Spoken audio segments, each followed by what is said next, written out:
wanted to talk about how I turned 800 bucks into daily $99 sales. Now, sometimes it was 10 or 12 $99 sales. Sometimes it was 0 sales. Sometimes it was 1 sale. Anybody know what IP is? It's really interesting. We don't talk much about it, but we're all in that business.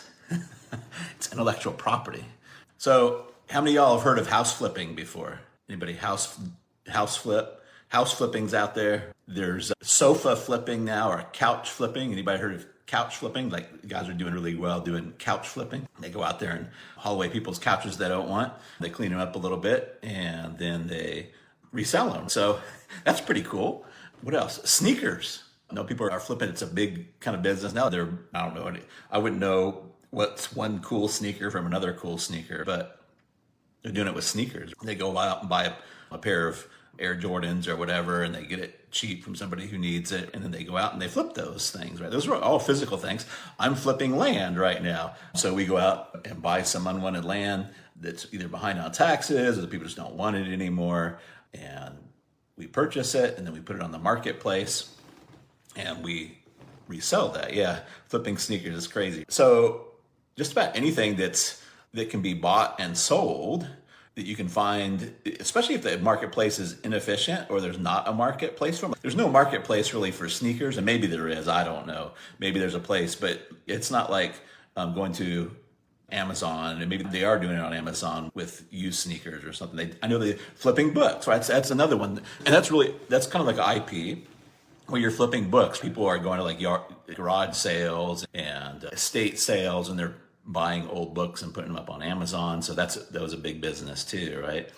But you don't ever hardly hear of people flipping intellectual property. And it's a shame, because here's the cool part. Once you have rights to a piece of intellectual property, like unlike a pair of Air Jordans, like how many times can you sell the Air Jordans? Like one time, unless you go steal a bag or something like that. But you can only sell the Air Jordans one time. If you're going to flip a house, you're going to go buy that house, right? And then you're going to go flip it one time. That makes sense. You're going to flip it that one time. So you're going to make, if you bought it for 65 and you sold it for 100K, you've done really great. But you're going to have to go out and you're going to have to go acquire that again. You have to go acquire another one, go find another dirt cheap house that somebody's willing to sell you below market, right? And the acquisition side can be really tough on that. So I'm not saying not to do it. I do it with land. What I do with land, though, is what people don't realize is that I'm not really selling. I am selling land, but I'm building up a customer database of land buyers, right? And also marketing IP, which is marketing intellectual property, which I can sell to the people that sell as a tool to the people in that marketplace. I do a whole bunch of stuff with it.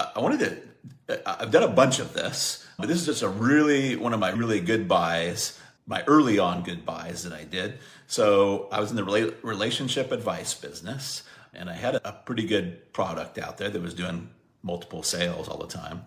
And I wanted to add an upsell to it.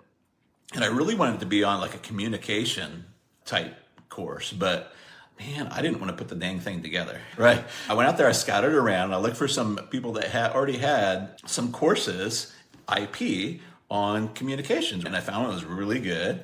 And I reached out to the lady that owned the course. It was actually a DVD at the time, but we had to rip it from the DVD and put it into MP3 format.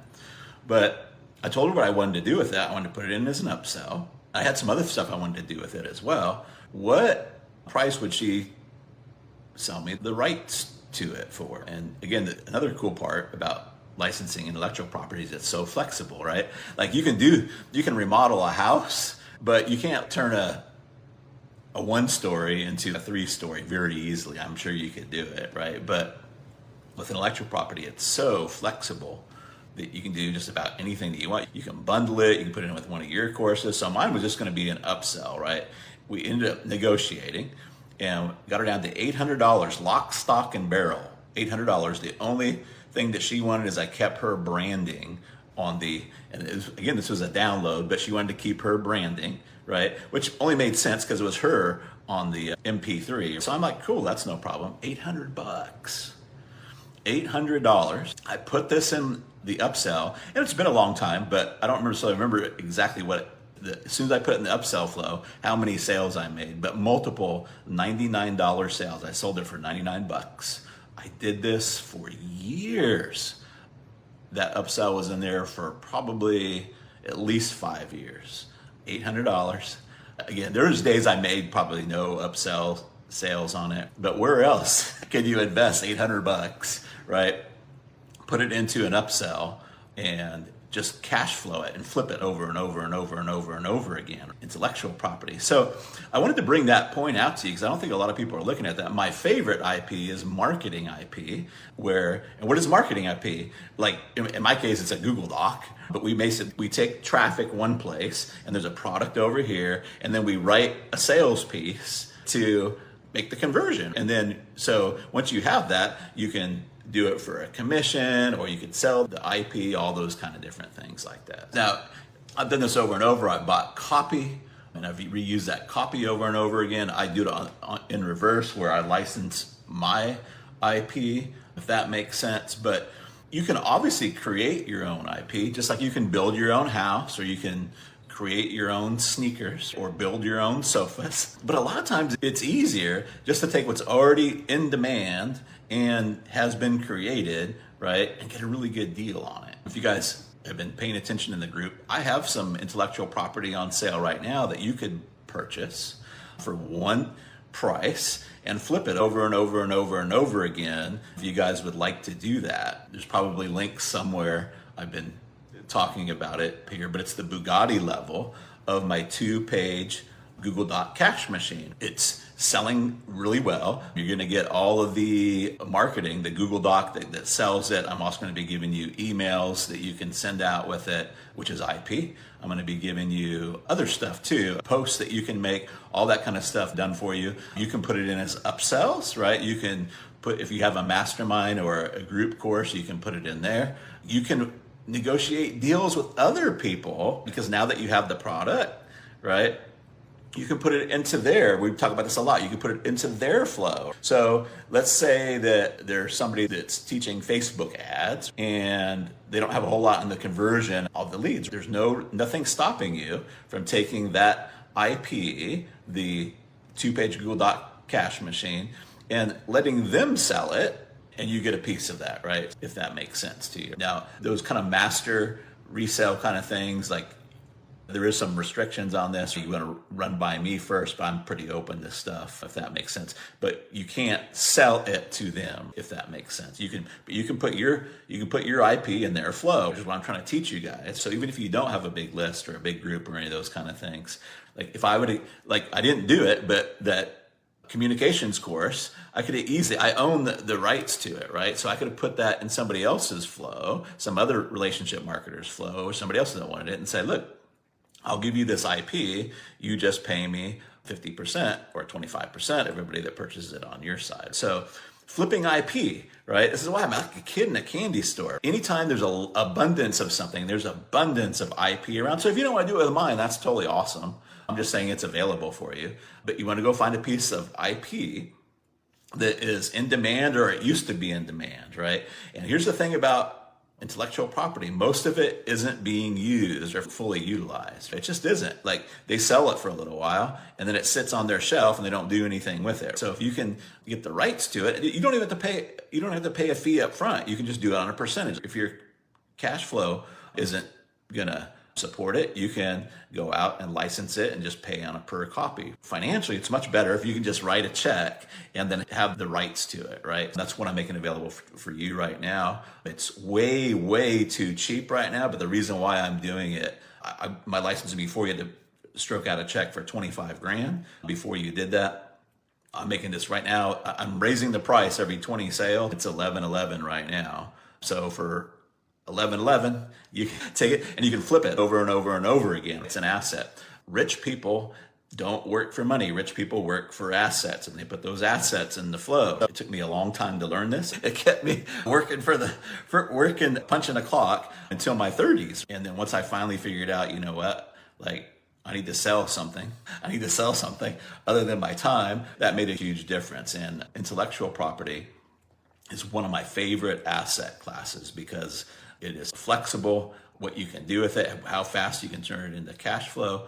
Again, $800 into $99. Like, why wouldn't anybody take that, right? It's just a matter of knowing and how to negotiate the deal and knowing what's going to be in demand. If you don't want to do it with mine, that's totally cool. But I do have some available. It is in demand. There's people all over right now want to have easier sales, right? They don't want to be on the phones. They don't want to do long ass webinars. They don't want to write a 30-page sales copy. They want easier sales. There's massive amounts of Facebook groups right now. There's massive amounts of Instagram audiences. There's massive amounts of YouTube channels, right?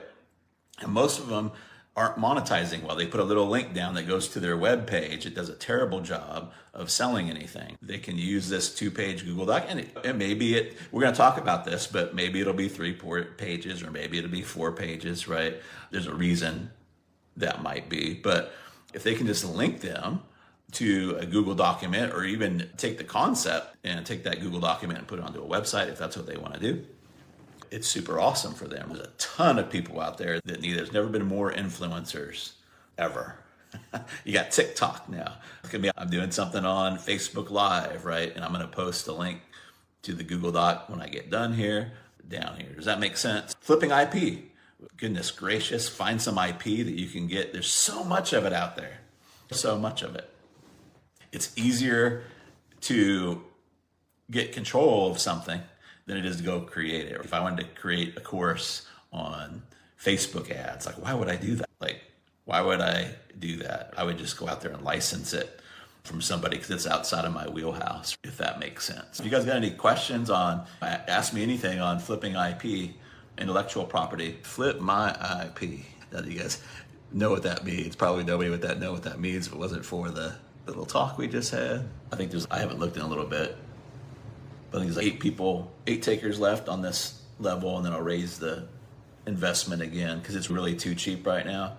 I'm not just saying that. So you can sell this for $500 a pop, right? So 2 sales, you're in. You want to put it in your upsell flow or put it in your mastermind to help you make more sales, any of those kind of things. Ben, that's a good question. It's a case-by-case basis. How do you negotiate the deals to put IP in other people's flow?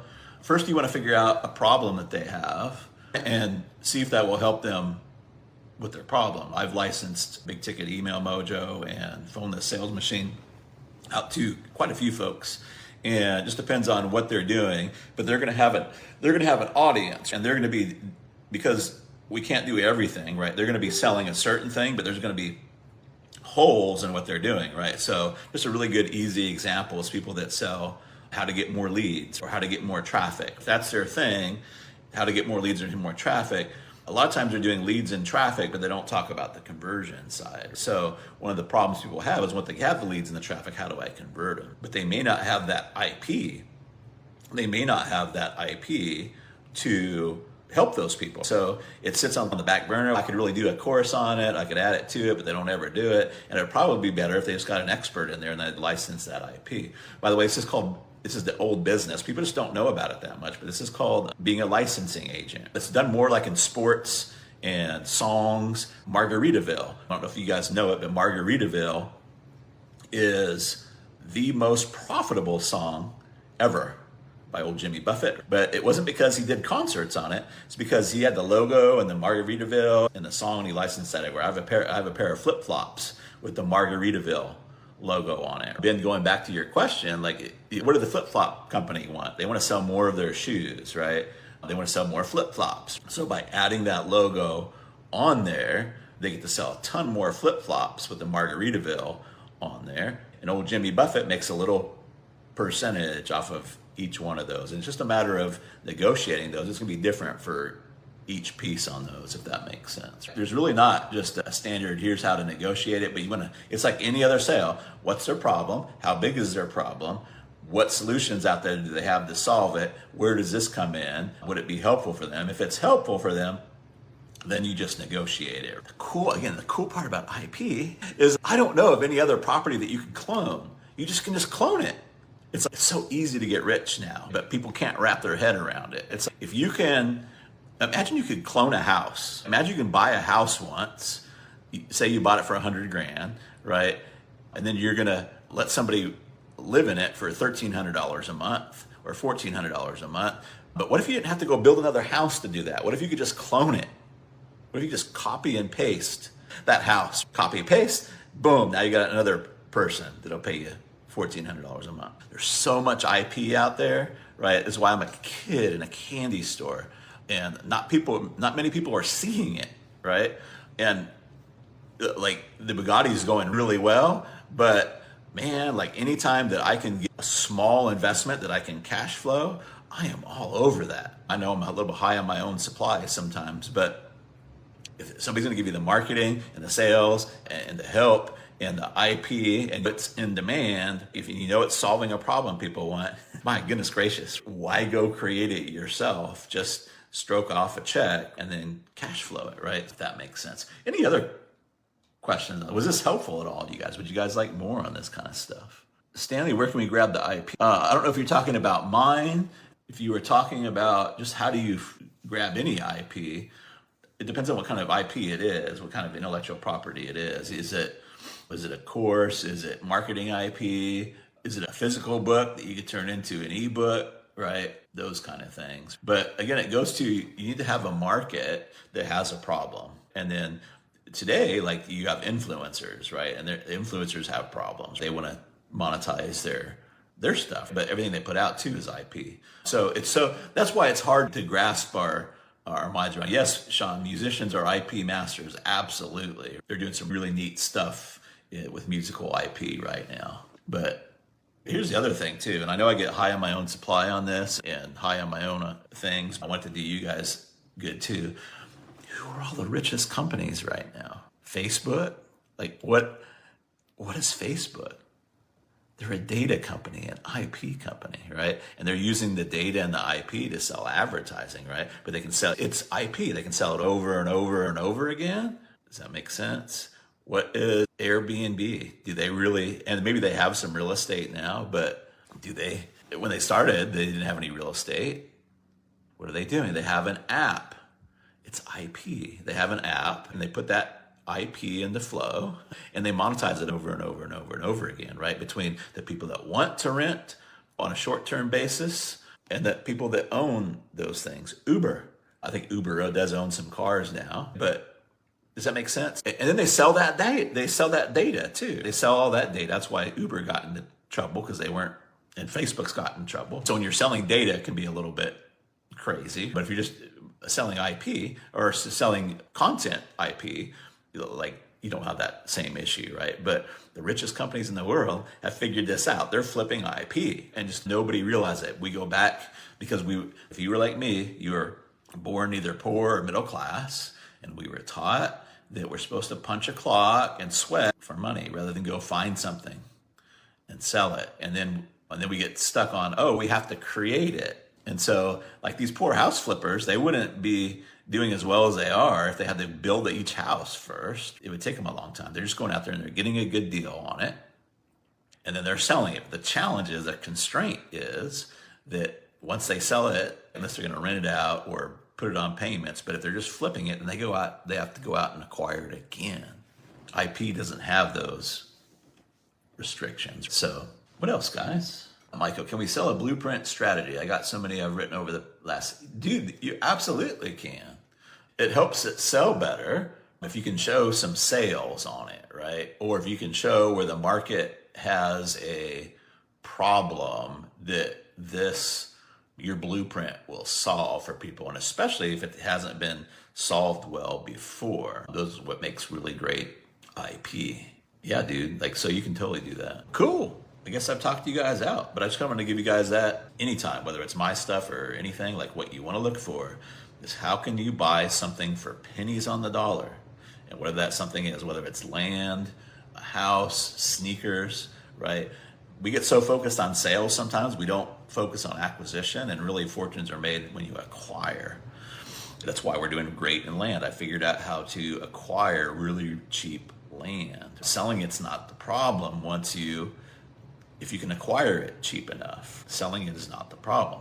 If you're selling gold, let's say the gold price is $2,000 an ounce. If you're getting gold for $500 an ounce, right, you can sell it for $1,000 and double your money really easily, and you can have a sixth grader sell it. So acquisition is more important in a lot of ways than sales. And you probably won't hear this very many places other than here, but this is giving me a lot of peace and security in my life, knowing this, and especially applying it to intellectual property and using tools like licensing and affiliate marketing, because there's a lot of IP out there. Think how many emails and sales letters and old info products that could be just had for pennies on the dollar.